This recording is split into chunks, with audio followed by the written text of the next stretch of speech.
que espero pueda hacerte de bendición, de ánimo a tu vida. Los que me conocen saben que uno de mis hobbies es asar carne. A ver, hombres, ¿a cuánto les gusta asar carne? A ver, eso, muy bien. Eso es de acá de cavernícolas, de cavernícolas. Pero por alguna razón nos encanta la carne asada. Diría mi amigo Juan Marcos Lecuona, Dios bendiga las vacas, ¿verdad? Están bien sabrosas.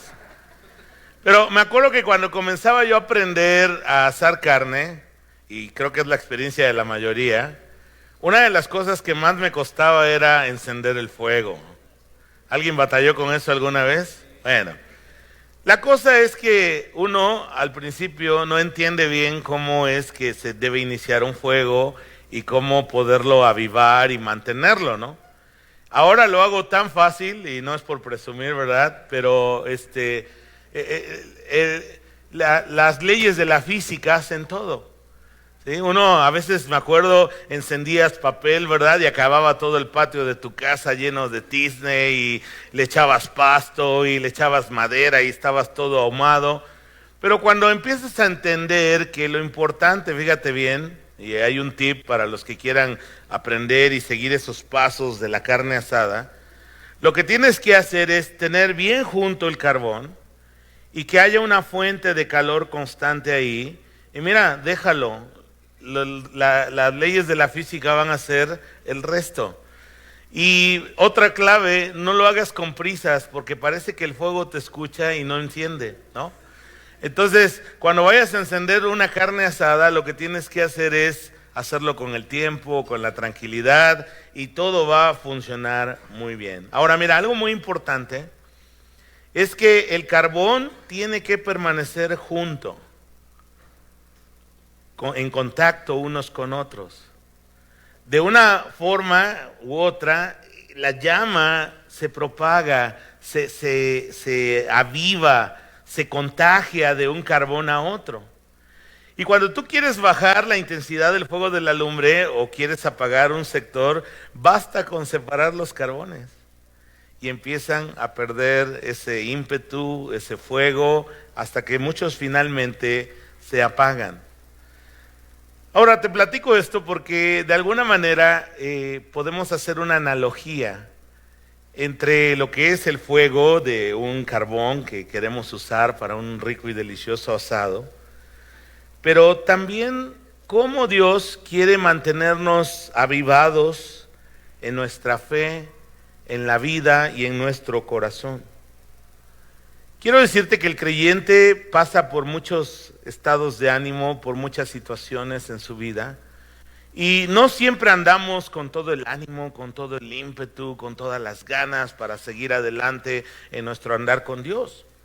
A veces podemos sentirnos cansados, sea física, anímicamente o incluso espiritualmente.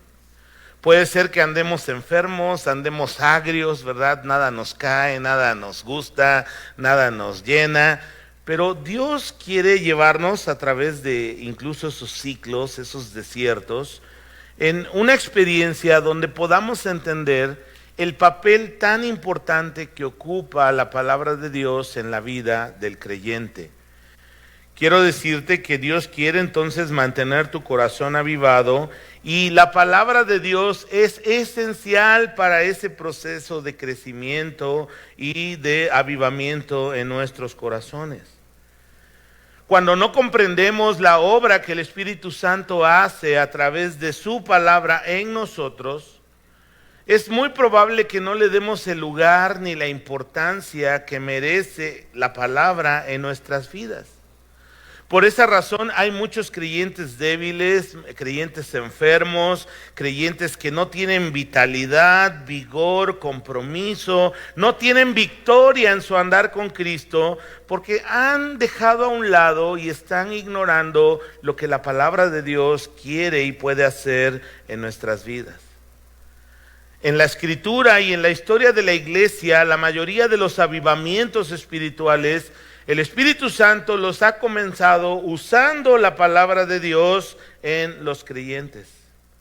Y Dios en esos avivamientos ha traído hambre y deseo en los creyentes por la palabra de Dios. Y hoy quiero animarte a que abras tu Biblia en el Antiguo Testamento, en el libro de Nehemías, por favor, en el capítulo 8. Nehemías capítulo 8. Y vamos a reflexionar en 12 versículos que nos describen un avivamiento espiritual que el Señor realizó en su pueblo después de que ellos habían estado 70 años exiliados en Babilonia y Dios, fiel a sus promesas, los había regresado nuevamente a su tierra. En varios ciclos de regreso hacia la Palestina. Y hermanos, ellos primeramente llegaron, se restablecieron y reconstruyeron Jerusalén. Luego reconstruyeron el templo, pero la verdad era un templo como muy austero, con poca inversión. No se parecía en nada a la gloria que tenía el templo de Salomón.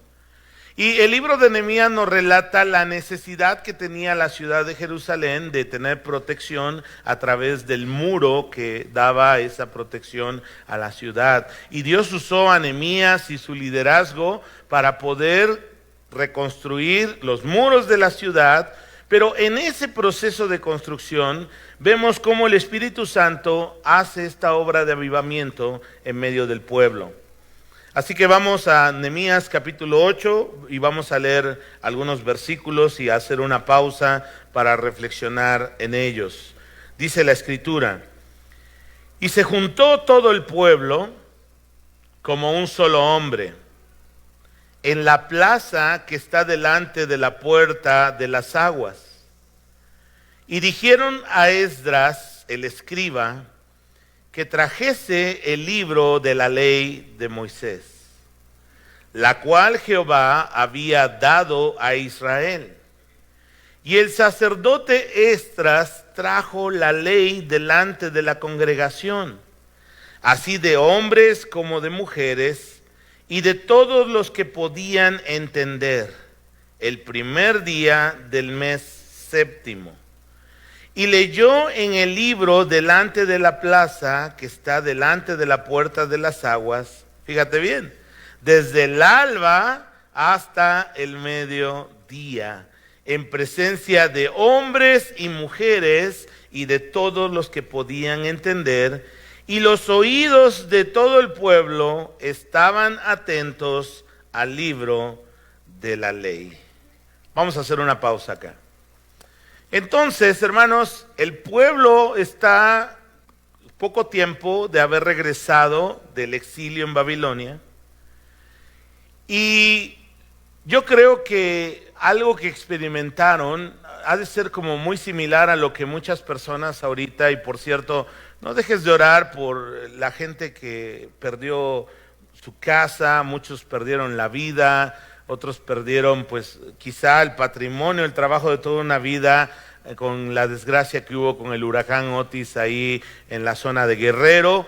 Acapulco, digamos, es el lugar más notorio, pero en realidad muchos de los poblados que están ahí cerca, si conoces ahí la costa, sabes que hay muchos pueblitos pequeños, muy lindos, ¿no?, en cuanto a la naturaleza, pero yo me imagino, y quiero ser empático con ellos, de la tristeza que les inunda, ¿no?, al ver sus casas destrozadas.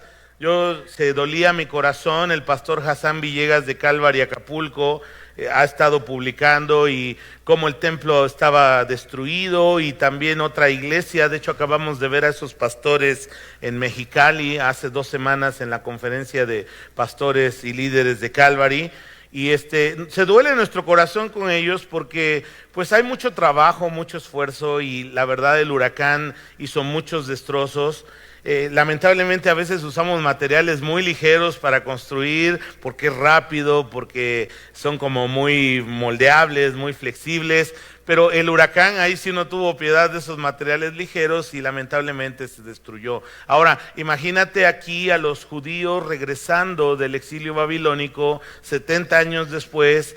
Quizá muchos murieron cuando fue Nabucodonosor a conquistar Israel, otros murieron en el camino, otros murieron estando allá, pero algunos regresaron y las nuevas generaciones a la tierra de Palestina. ¿Y cómo encontraron todo? Lo encontraron destruido, lo encontraron hecho pedazos. Y el pueblo necesita ánimo, necesita fortaleza, necesita esperanza. Y hermanos, la palabra de Dios tiene esa capacidad, el Espíritu Santo nos puede dar ese ánimo, esa fuerza y esa esperanza que necesitamos en las tribulaciones y en los retos que enfrentamos en el día a día. Los seres humanos necesitamos esa fortaleza de parte de Dios. Y la palabra, hermanos, nos va a ayudar a que comprendamos quién es Dios, a entender sus planes y sus propósitos. Y esa misma palabra, fíjate bien, nos va a nosotros a dar una identidad sólida y va a darnos un propósito que tenemos para nuestra vida. Y eso nos trae esperanza. No hay peor cosa en la vida que vivir como un zombie. Solo pasar el día. Y pasar los días y las semanas y los meses sin entender que lo precioso que tenemos en la vida es un regalo de Dios y que Dios tiene un propósito para ti y para mí específicamente. Y nuestra tarea es descubrirlo. Y no lo vamos a hacer a través más que de la palabra de Dios en nuestras vidas. Cuando el cristiano se aparta de la palabra, de las Escrituras, lamentablemente también se aparta de Cristo, del Cristo revelado en las Escrituras. Y el problema es que empezamos, como vimos en Jueces, a crear y a seguir falsos cristos, construidos a nuestra imagen y semejanza, a nuestro antojo, y no al Dios vivo y verdadero que se ha revelado en la palabra hacia nosotros. En la historia de la iglesia, hermanos, ha habido muchos periodos de decadencia espiritual. Y esos periodos de decadencia han estado marcados por el olvido y el abandono de la palabra de Dios por parte del pueblo de Dios. En esos periodos de decadencia la iglesia se debilita, la iglesia se enferma, la iglesia y los creyentes se corrompen y pierden el rumbo, olvidan el propósito por el cual Dios nos ha hecho su pueblo. Y estamos próximos a celebrar, esta pregunta va para los chavos, los chicos. ¿Qué se celebra el 31 de octubre? El Halloween. Pero mira, te vamos a ilustrar un poquito, la iglesia es para eso. El 31 de octubre se celebra el 506 aniversario del inicio de la Reforma Protestante en el siglo XVI. El 31 de octubre de 1517, un monje agustino llamado Martín Lutero clavó en la puerta de madera de su iglesia en Wittenberg, Alemania, un documento con 95 protestas, que se le ha conocido como las 95 tesis de Martín Lutero. Y en ellas él protestaba, no solo él, porque la reforma no fue el resultado de la acción de un solo hombre, era un mover del Espíritu Santo, donde hubo pre-reformadores, hubo los que intervinieron directamente en la reforma, y Dios movió el mundo de aquel entonces para traer la palabra de Dios de vuelta al pueblo de Dios. Pero mira, en ese tiempo la religión cristiana se volvió una fe fría, una fe carente de vida, una fe que se usaba como terrorismo religioso por parte de los líderes políticos y religiosos para tener el control de las personas, de los pueblos. Y la iglesia comenzó a decir que solo en ella había la posibilidad de tener la salvación del alma. Y entonces tenían el poder de otorgar dicha salvación a quienes ellos quisieran. Y mira, quiero que veas en las diapositivas, me siguen por favor. Hay varios vicios que se cometieron en este tiempo y que me gustaría mencionar brevemente. Ahí los vemos en la pantalla. Son nombres raros, pero los voy a explicar muy brevemente. Uno de los vicios era la simonía, basado en la idea de Simón, aquel que quiso comprar el don del Espíritu Santo en el libro de los Hechos. Y esa práctica consistía en que con dinero, fíjate bien, compraban cargos eclesiásticos. Porque, como suele ocurrir, había beneficio económico en tener cargos eclesiásticos. Y tristemente, hermanos, eso se va repitiendo a través de la historia de la iglesia, porque lamentablemente hay muchas iglesias que dicen ser herederas de la Reforma y que dicen ser cristianas evangélicas, pero el interés de muchos de sus líderes está sobre el dinero. Por esa razón, a partir de la próxima semana vamos a tener una breve serie basada verso a verso en la epístola de Judas. Antes de Apocalipsis está esa pequeña carta, donde vamos a aprender cómo distinguir lo falso de lo verdadero. Y no estoy diciendo yo soy el único verdadero o nosotros, no. Tenemos que aprender a tener discernimiento a partir de la palabra de Dios. Y la palabra de Dios, hermanos, va a ser nuestra guía, nos va a abrir los ojos, nos va a mostrar con claridad cómo es que Dios quiere que nosotros vivamos y experimentemos nuestra fe y cómo distinguir aquella que es una fe falsa de una fe verdadera. Pero la iglesia entró en estos vicios, la iglesia tradicional, y eso provocó estas reacciones en el siglo XVI. Entonces compraban los cargos eclesiásticos. Si tú querías tener una buena catedral, una buena iglesia donde hubiera gente adinerada, pues había que caerse con una buena lana, ¿verdad? Para poder tener ese cargo. Otro de los vicios era el nepotismo, que significa dar a familiares lugares donde ellos puedan beneficiarse también de manera económica. Incluso se heredaban los cargos, y aunque los curas no tenían familia, aparentemente muchos no, pero entre sus primos, sus amigos, sus vecinos, gente que ellos conocían, practicaban el nepotismo.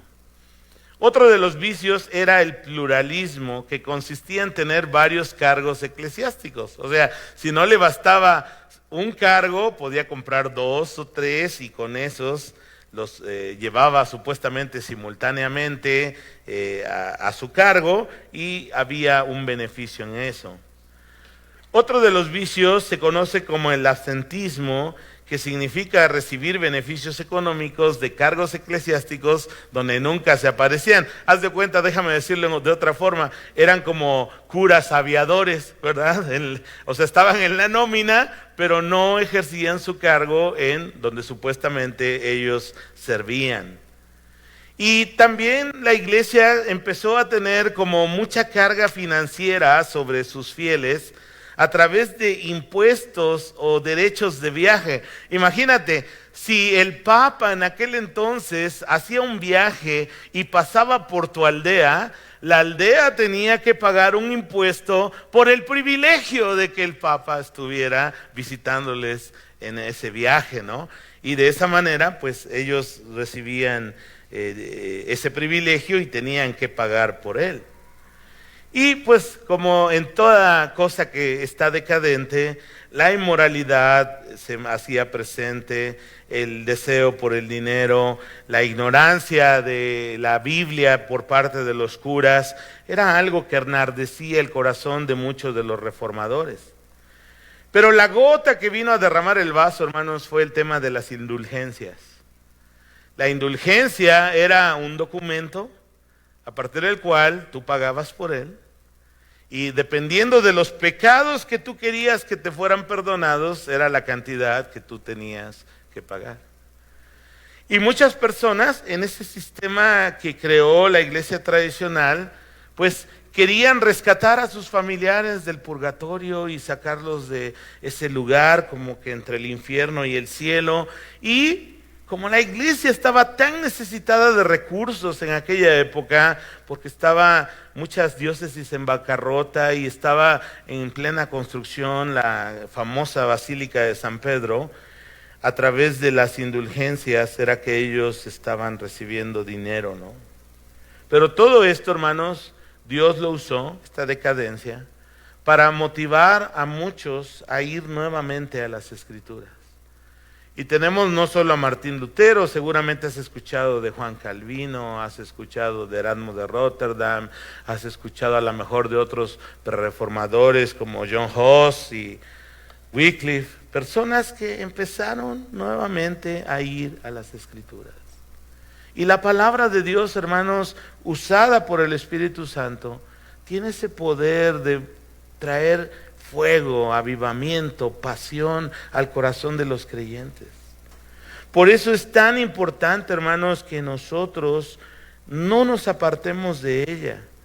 Hermanos, la Reforma Protestante del siglo XVI, en 1517, no fue el resultado del esfuerzo de un solo hombre. Tampoco fueron hechos aislados, fue como un fuego que incendió a toda Europa. Y fue una obra donde el Espíritu Santo permitió traer nuevamente el mensaje de la palabra, el evangelio de salvación a todos los hombres. Y sabes, esa palabra volvió a traer esperanza a aquellos que son seguidores de Jesús. Mira lo que dice esta diapositiva: la Reforma le devolvió la palabra de Dios al pueblo de Dios. Y hermanos, es un privilegio que ahora nosotros tenemos. Todavía a principios del siglo pasado no se le permitía al pueblo, de parte de la iglesia tradicional, leer la Biblia. Te decían que te ibas a volver loco. Imagínate, en muchos lugares estaba la Biblia, porque pues primero se transcribían a mano, luego unos libros muy grandes con la imprenta de Gutenberg. Fue un invento revolucionario en su tiempo que ayudó a propagar la palabra de Dios, pero el pueblo no sabía leer. Y entonces solo unos cuantos privilegiados que tenían la posibilidad de aprender eran los que podían ir al texto bíblico. Y fíjate, las dificultades: tenían que ir al texto en latín. Todavía quizá algunos abuelitos se acuerdan que la homilía que hacían, la hacían en latín. Y entonces el pueblo quedaba sin entendimiento.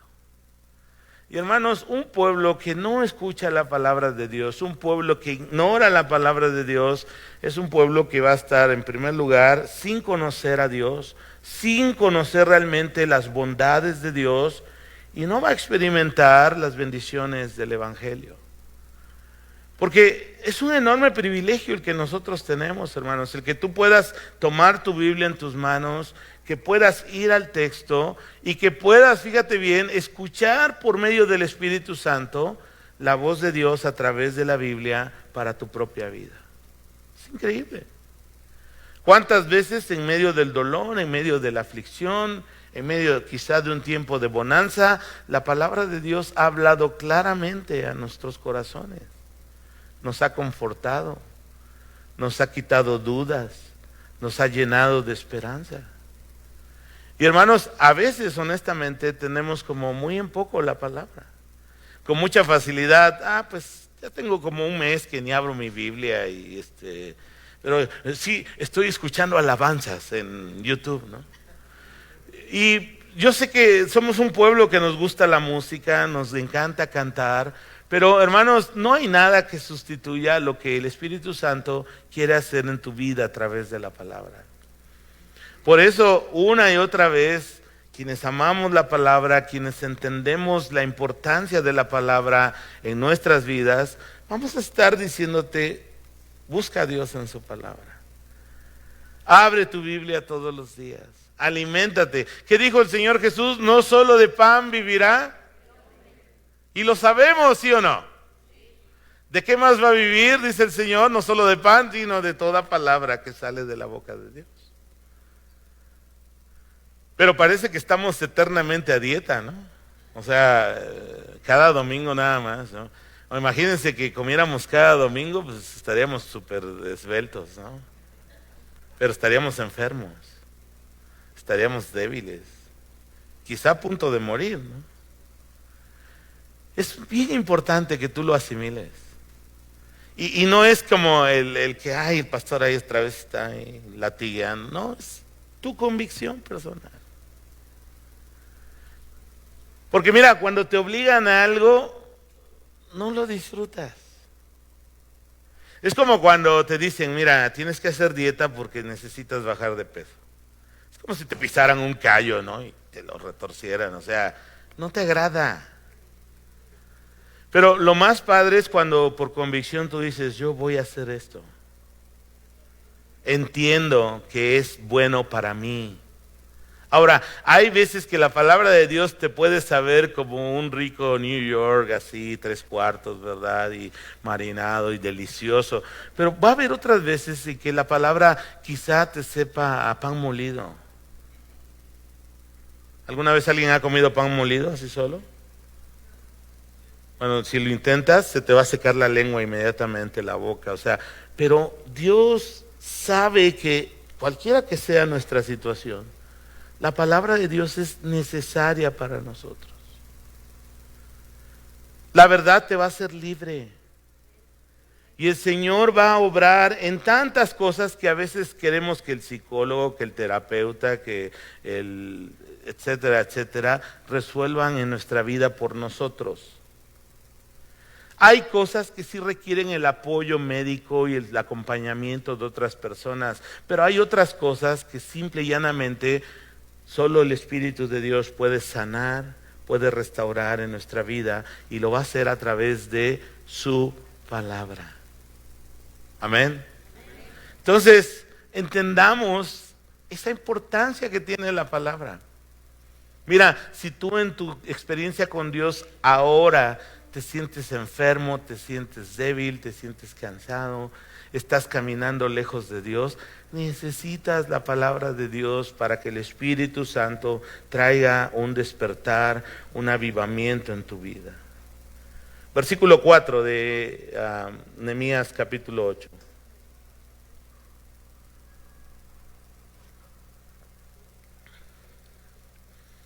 El escriba Esdras estaba sobre un púlpito de madera que había hecho para ello. Y junto a él estaban Matatías, Sema, Anías, Urías, Hilcías y Maasías a su mano derecha, y a su mano izquierda Pedaías, Misael, Malquías, Hasum, Hasbanada, Zacarías y Mesulam.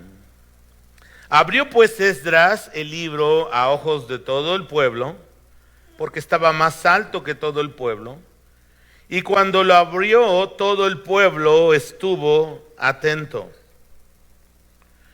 Bendijo entonces Esdras a Jehová, Dios grande, y todo el pueblo respondió, amén, amén, alzando sus manos. Y se humillaron y adoraron a Jehová, inclinados a tierra. Y los levitas, Jesúa, Bani, Serabías, Jamín, Acub, Sebatai, Odías, Masías, Kelita, Arías, Josabed, Hanán y Pelaía, hacían entender al pueblo la ley, y el pueblo estaba atento en su lugar. Y leían en el libro de la ley de Dios claramente y ponían el sentido de modo que entendiesen la lectura. Vamos a hacer una pausa aquí. Miren, hermanos, si observan el proceso del pasaje, comienzan a leer la palabra, dice que estaban atentos. Ahora, todos tenemos como una cierta capacidad de atención y la verdad es que hay como muchos distractores. Y no sé si a ti te ha pasado alguna vez, pero quieres como comenzar a tener la disciplina de reflexionar la Biblia en tu vida y como que justo se te presentan muchas cosas que te distraen o que te impiden estar en la palabra del Señor. Y es que si tú quieres desarrollar un hábito, una disciplina, tienes que ser intencional al hacerlo. Si tú dices, lo voy a hacer cuando tenga tiempo, dime cuándo va a ocurrir eso. Porque pues puedo tener tiempo para mis redes sociales y para usar Insta y para hacer un TikTok y hacer el ridículo mundial ahí, ¿verdad? Pero no tengo tiempo para poder dedicar mi mente y mi corazón a la palabra de Dios. Entonces, si tú quieres estar atento a la palabra, tienes que disponer tu corazón, tu mente, tu tiempo para hacerlo. Ahora, a veces reaccionamos con un poco de sentido de culpa porque escuchas una predicación como la de hoy y dices, bueno, voy a comenzar a leer la palabra de Dios 1 hora al día. ¿Qué va a resultar cuando pasen los 2, 3 primeros días? Que vas a abandonar porque no es un hábito que estás desarrollando. Lo primero que tenemos que hacer es destinar un tiempo para estar atentos. Tener la disciplina, por ejemplo, bien decía Oscar ahorita antes del break, a lo mejor de apagar el teléfono. ¿Qué va a pasar si apagas el teléfono un par de horas? ¿Se va a acabar el mundo? ¿El mundo va a girar sin ti? Pero por supuesto que el mundo puede girar sin ti. Me acuerdo que cuando estuve 1 mes en mi casa enfermo de COVID junto con toda mi familia, el mundo siguió girando. Y la iglesia siguió adelante. Y todo seguía bien, o sea, no soy indispensable. Ni tú ni yo. Y podemos hacer una pausa en nuestras agitadas vidas y hacer a un lado las distracciones y enfocar nuestra mente y nuestro corazón para buscar al Señor en su palabra. Muchos recomiendan que sea en la mañana. Yo te diré una cosa, siempre amanezco todo como adormilado. No, para mí no es una buena hora ir a la palabra en la mañana, pero en la noche me encanta. Y puedo estar leyendo y puedo estar ahí reflexionando y es una bendición. Pero tú tienes que decidir cuándo lo vas a hacer. Y no basta solo ponerle play ahí a alguna buena aplicación, ¿verdad? Para escuchar, eso es como algo adicional, eso es como el snack que te vas a comer entre comidas, ¿no? Pero tú tienes que destinar un tiempo y hazlo. Vas a ver a Dios obrando en tu vida.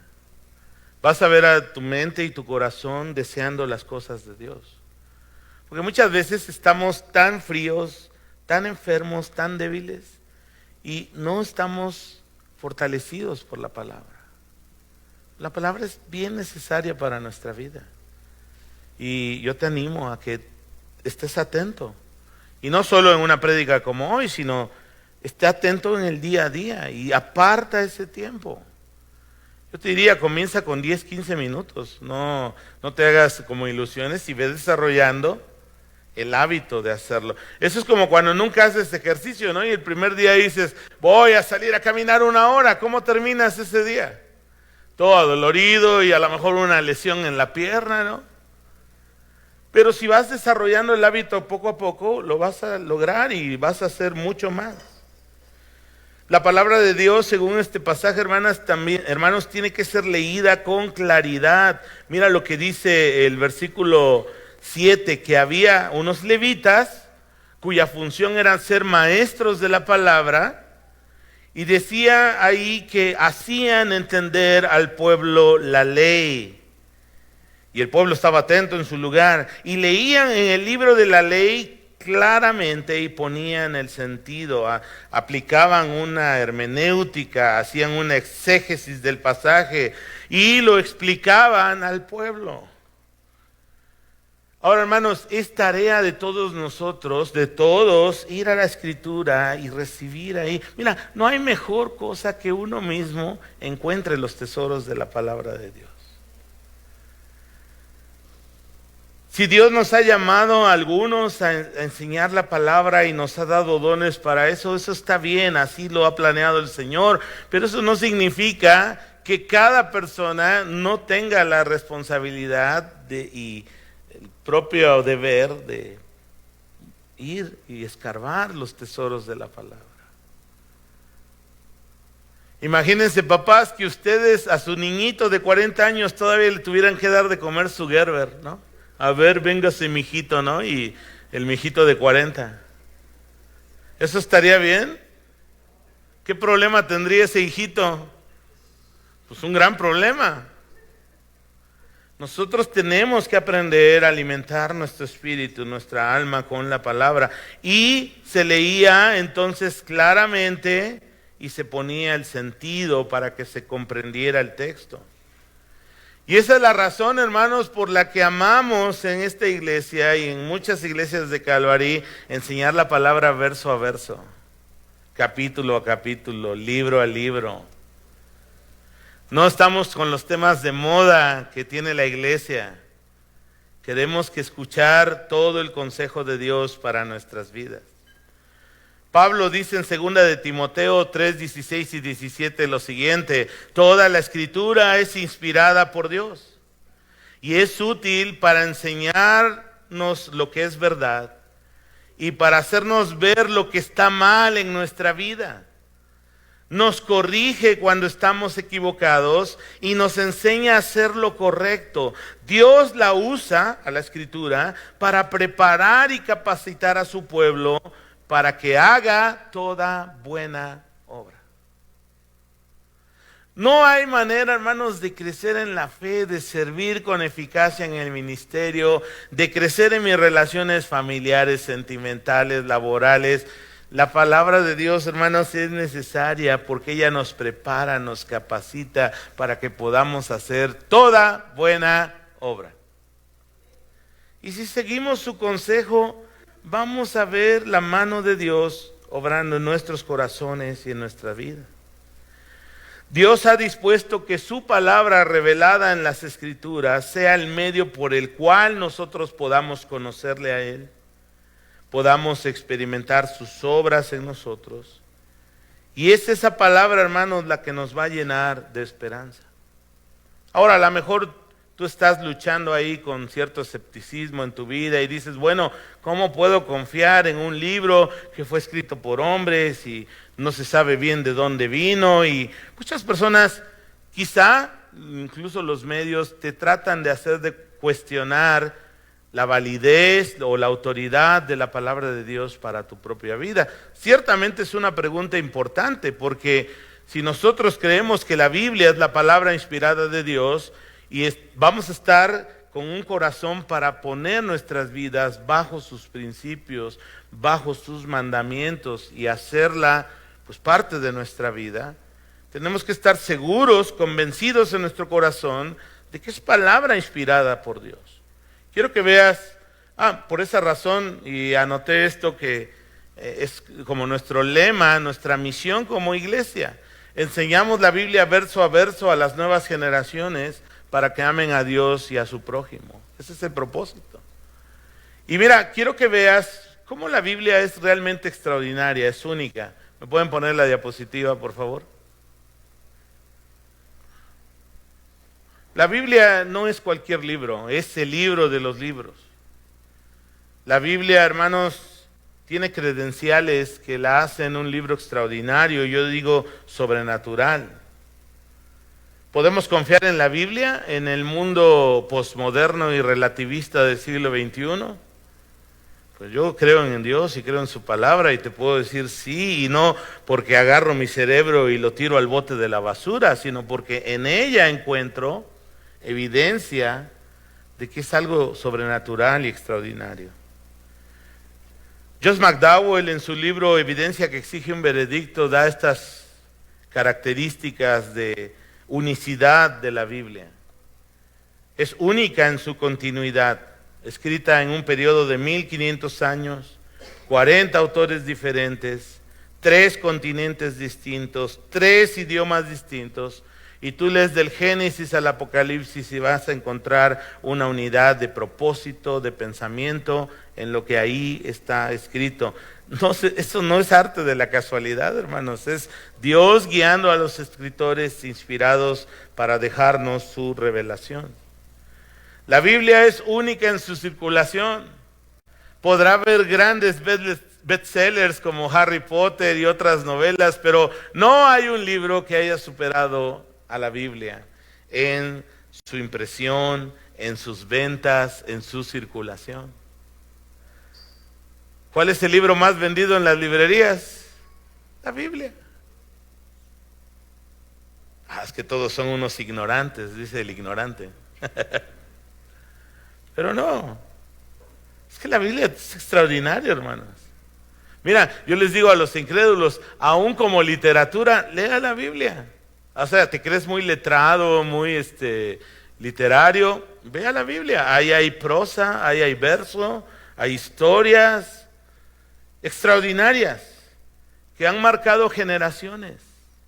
Enseñanzas de sabiduría profunda hay ahí. La Biblia es única en su traducción. Más de 2,200 idiomas ha sido traducida completa o en alguna de sus porciones. Un ministerio que fue nombrado en honor a uno de los primeros traductores a la lengua vernácula, que fue Wycliffe, tiene 6,000 traductores trabajando en llevar la Biblia a esos idiomas. La Biblia es única en su supervivencia, ha sido perseguida, ha sido quemada, pero esa Biblia sigue vigente hoy en nuestros días. Y algo extraordinario, muchos han dado su vida por ese libro. La Biblia es única en sus enseñanzas. No es un libro de ciencia, pero es certera en lo que dice acerca de la ciencia. No es un libro de historia, pero lo que nos dice es verdad y comprobado arqueológicamente. Sus profecías, hermanos, se cumplen. Sus valores transforman personas y comunidades. La Biblia es única en su influencia, en las artes, en la literatura, en el cine. Mi hija mayor es bien cinéfila y está estudiando algo relacionado con eso, y seguido vamos ahí y vemos algunas películas y yo le hago ver cómo hay elementos judeocristianos en la mayoría de las películas. Una historia como Star Wars, para aquellos que son más o menos de mi rodada, ¿verdad? Y algunos más jóvenes, elementos de un Mesías. Matrix, ¿no? La ciudad de los seres humanos se llama Sion. Y se está esperando al elegido, y elementos de la influencia judeocristiana a través de la Biblia. Es increíble. Nuestro mismo calendario está dividido por lo que Jesús vino a hacer, su nacimiento, su obra y su resurrección. Así que, hermanos, vale la pena la Biblia. ¿Estás buscando la verdad? Dice la Biblia que la verdad solo está en una persona, en Jesús. Solo un camino, solo una verdad, y en Él está la vida. Deja de navegar en el mar de la confusión, ahí escuchando miles de voces, ¿no? Hablándote y tratando de desviar tu caminar hacia Dios. La Biblia te va a llevar al Dios vivo y verdadero, para que conozcas y experimentes su amor. Nehemías capítulo 8, por favor. Versículo 9.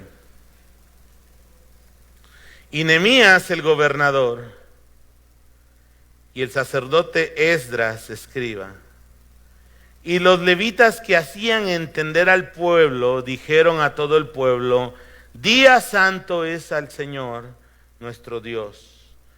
No se entristezcan ni lloren, porque todo el pueblo lloraba oyendo las palabras de la ley. Luego les dijo: id, comed grosuras y bebed vino dulce. Me cae bien Nehemías, ¿verdad? Ir a comer carne asada. Y enviad porciones a los que no tienen nada preparado, porque día santo es a nuestro Señor. No os entristezcáis, porque el gozo del Señor es vuestra fuerza. Los levitas pues hacían callar a todo el pueblo diciendo: callad, porque es día santo, y no os entristezcáis. Y todo el pueblo se fue a comer y a beber y a obsequiar porciones y a gozar de grande alegría, porque habían entendido las palabras que les habían enseñado. Dos cosas aquí que quiero que reflexionemos como resultado de la palabra de Dios. Número uno, la palabra de Dios siempre nos va a llevar a un verdadero arrepentimiento. Nos va a llevar a que ante nuestro pecado tengamos dolor en nuestro corazón. La palabra de Dios es una espada que penetra hasta el corazón más duro. Me encantan testimonios, bueno, todos nosotros hemos pasado, si has nacido de nuevo, esa historia, ¿no? De tener un corazón duro, un corazón a veces hasta cínico, ¿verdad? Con respecto al pecado. Pero un día el Espíritu Santo usó su palabra para tocar tu corazón. Y hacer de ese corazón de piedra, duro, inquebrantable, en un corazón de carne, un corazón tierno, un corazón sensible a la voz de Dios. Y mira el resultado de leer la palabra de Dios aquí al pueblo. Dice que el pueblo lloraba, un gran llanto. ¿Por qué? Porque se daban cuenta que estaban lejos de Dios, que estaban sin experimentar la bondad de Dios, estaban desobedeciendo las ordenanzas de Dios y obviamente experimentando las consecuencias de estar viviendo lejos de Dios. Y lloraban. Pero algo hermoso de la palabra de Dios, hermanos, es que siempre hay esperanza en Dios. Dios siempre nos da al final esperanza. Él puede señalar lo que está incorrecto, Él puede señalar nuestro pecado, Él puede hacernos ver cuál es el juicio o la consecuencia de nuestro pecado, pero al mismo tiempo en su gracia nos da esperanza. Y nos da el camino para a través del arrepentimiento y de la fe en Él poder ser librados de todo eso que el pecado ha traído a nuestra vida. Dios nos da a través de su palabra la verdad, pero al mismo tiempo nos trae la gracia. Y nosotros en Cristo tenemos esa gracia, hermanos. Y entonces la palabra nos va a llevar siempre a un verdadero arrepentimiento. Por eso muchas veces no nos gusta ir a la palabra, porque la palabra al señalarnos nuestros pecados, nuestros errores, nos hace sentir incómodos, ¿no? ¿A quién le gusta que le estén diciendo en qué está mal? ¿Qué tal cuando tus papás te decían, te estoy diciendo, empezábamos ahí, ¿no? Es que mis papás me odian. Eso dice el adolescente y el joven promedio, ¿no? Cuando estamos ahí en el ímpetu rebelde de la juventud. Resulta ser que los que te parieron y te criaron y te han dado todo en su vida son tus enemigos. Ya que empezamos a madurar, empezamos a decir, no, mi papá tenía razón, mi mamá, qué bueno que hizo esto o aquello, ¿no? Pero esa es nuestra naturaleza rebelde. Pero Dios quiere no solo señalar lo que está mal en su palabra, quiere llevarnos a través del camino del arrepentimiento y que podamos experimentar su gracia. Pero todos tenemos esa tendencia al pecado. Hijitos míos, estas cosas les he escrito, 1 Juan capítulo 2, para que no pequéis. Pero si alguno hubiere pecado, que dice la palabra, abogado tenemos para con el Padre, a Jesucristo el justo. Y Él es la propiciación por nuestros pecados, y no solo por los nuestros, sino los de todo el mundo. Esa es la gracia de Dios, hermano. No es una licencia para pecar, es saber que en nuestro pecado y en nuestra debilidad, Cristo ha hecho lo necesario para que nosotros podamos estar caminando con Dios todos los días de nuestra vida. ¿Por qué no disfrutar esa bendición? Ahora, el pecado trae tristeza y también el Espíritu Santo puede traer tristeza por el arrepentimiento, pero vean el resultado. ¿Qué decían los escribas y Nehemías al pueblo? Ya no estén tristes, alégrense. Y mira, yo sé que a veces uno puede venir como agüitado a la iglesia, triste por lo que le está pasando, pero mira, justo es la palabra lo que te va a dar esperanza, lo que te va a dar fuerza, lo que te va a hacer ver que Dios sigue teniendo el control en nuestras vidas y nos va a dar descanso y nos va a dar la posibilidad de experimentar algo que solo el Espíritu de Dios puede darnos, el gozo de conocer al Señor. Entonces dice el texto, no se entristezcan, alégrense. Les decía a Nehemías, váyanse y hagan una carne asada con sus grosuras y compártanle a otros y celebren lo bueno que es el Señor. Y esa es la idea del servicio cristiano. O sea, no venimos aquí a entristecernos. Bueno, si el Espíritu Santo nos trae esa convicción, bueno, lloremos un rato, pero al final que esa tristeza se convierta en gozo. Porque tenemos al Señor, tenemos su gracia. Pero ¿cómo lo vamos a saber si no conocemos la palabra? Si estamos ignorando la palabra, si estamos olvidando la palabra. Y yo creo que, hermanos, esa es una decisión personal. Y yo quiero animarte hoy a que decidas hacer de la palabra de Dios tu alimento diario para tu alma. Toma la decisión.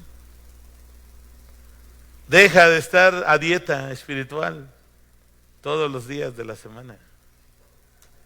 Encuentra al Señor, encuentra su gozo, encuentra su esperanza, participa de todas sus bendiciones espirituales, de su gracia, al conocer no solo al libro, sino lo más maravilloso es que cuando vamos a la Escritura, estamos con el mismo autor de la vida, el creador de los cielos y de la tierra, el Dios de nuestra salvación. Yo creo que sería muy bueno, y quiero terminar con esto, que pudiéramos orar y decirle, Señor, dame amor por tu palabra. Dame hambre de tu palabra. Ayúdame a escuchar tu voz a través de tu palabra. Amén. Terminemos con una oración. Cierra tus ojos, oremos. Y así en tu corazón, en mi corazón, pidámosle a Dios el ser avivados, el que no seamos como ese carbón que fue retirado de el resto y que terminó apagándose. Señor, que tu palabra sea nuestro gozo, sea nuestro alimento. Que tu palabra, Señor, vivifique nuestro espíritu. Que tu palabra, Señor, la amemos. Danos hambre de tu palabra, Padre. Que no sea solamente una costumbre religiosa de los domingos abrir el libro de los libros, sino que sea una necesidad imperiosa cada día de nuestra vida, Señor. Enséñanos a amar tu palabra. Enséñanos, Señor, tu voluntad. Guía nuestras vidas a través de ella. Señor, que seamos una iglesia de la palabra, que estemos en ella, Señor. Llévanos a un arrepentimiento verdadero, Señor, y ayúdanos a experimentar y disfrutar las bendiciones que tenemos en Cristo Jesús. Que no olvidemos, Señor, todo lo que nos has dado, todo lo que has hecho, todo lo que tú eres, porque tú nos lo has revelado en tu preciosa palabra. Gracias, Señor, porque este 31 de octubre son 506 años de que tú permitiste que Martín Lutero clavara esas 95 tesis, Señor, y le devolvieran al pueblo de Dios la palabra de Dios. Señor, ayúdanos a apreciar este enorme privilegio que tenemos. En Cristo Jesús oramos. Amén. Que Dios bendiga sus vidas, hermanos.